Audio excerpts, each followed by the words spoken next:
Hamas ने Israel पर ऐसा हमला किया कि अब इजराइल बदले की इस जवाबी कार्रवाई को रोकने के लिए बिल्कुल तैयार नहीं है।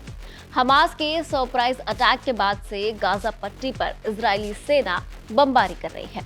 जमीनी ऑपरेशन के लिए भी पूरी तैयारी है। मीडिया रिपोर्ट्स की माने तो 1 लाख से ज्यादा इजरायली सैनिकों ने गाजा पट्टी को तीनों ओर से घेरा हुआ है। इजरायली रक्षा मंत्री ने कहा था कि गाजा पट्टी में खाने पीने का सामान, बिजली और फ्यूल की सप्लाई भी बंद कर दी जाएगी, यानी गाजा को कब्जे में करने की हर मुमकिन कोशिश। लेकिन क्या ऐसा करना संभव है? अगर है तो इसमें कितना वक्त लगेगा और इतनी तैयारी होने के बावजूद ऐसा अब तक मुमकिन क्यों नहीं हुआ? चलिए जानते हैं इस वीडियो में। गाजा ईंधन और बिजली के लिए काफी हद तक इजराइल पर डिपेंड करता है। इसका सीधा असर गाजा के लोगों के जीवन पर पड़ता है। गाजा पट्टी में इजराइल ने इंटरनेट भी बंद कर दिया है। हमले वाले दिन से ही गाजा पट्टी में इंटरनेट कनेक्टिविटी कम कर दी गई थी। फिर अब तक इजराइल अपने मकसद में कामयाब क्यों नहीं हो पाया?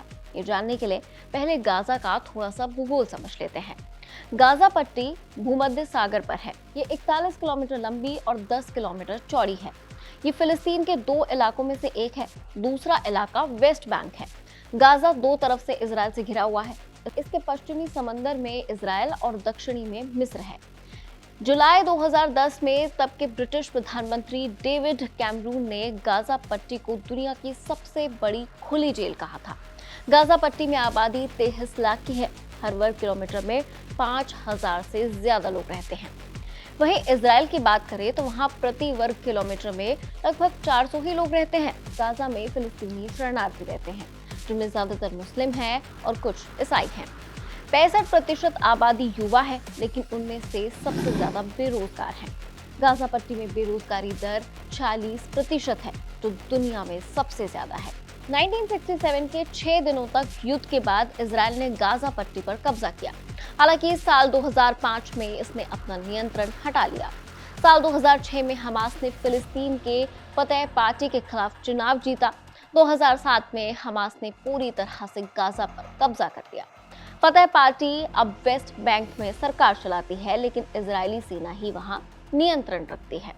कहा जाता है कि इजराइल ने गाजा पट्टी की जमीन, समुद्र और आसमान पर नियंत्रण करके रखा है। गाजा पट्टी की वर्तमान सीमा 1949 में इजराइल और मिस्र के बीच समझौते के तहत तय की गई थी।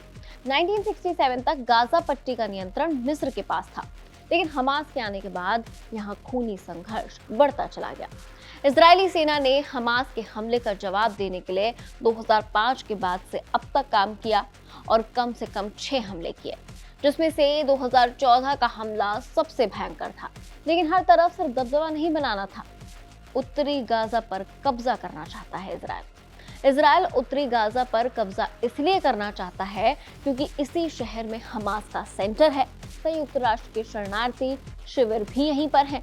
इजराइल ने फिलिस्तीनियों को उत्तरी गाजा खाली करने का अल्टीमेटम भी दिया और इजराइल की तैयारी से लगता है कि अब बहुत ज्यादा समय तक गाजा उसकी पकड़ से दूर नहीं है। लेकिन आप इसे कैसे देखते हैं? हमारे साथ अपनी राय जरूर शेयर कीजिएगा। इजराइल पैलेस्टीन के इस युद्ध में कौन सही कौन गलत, आपकी राय हमारे साथ कमेंट सेक्शन में जरूर बांटिएगा। देखते रहे एबीपी लाइव।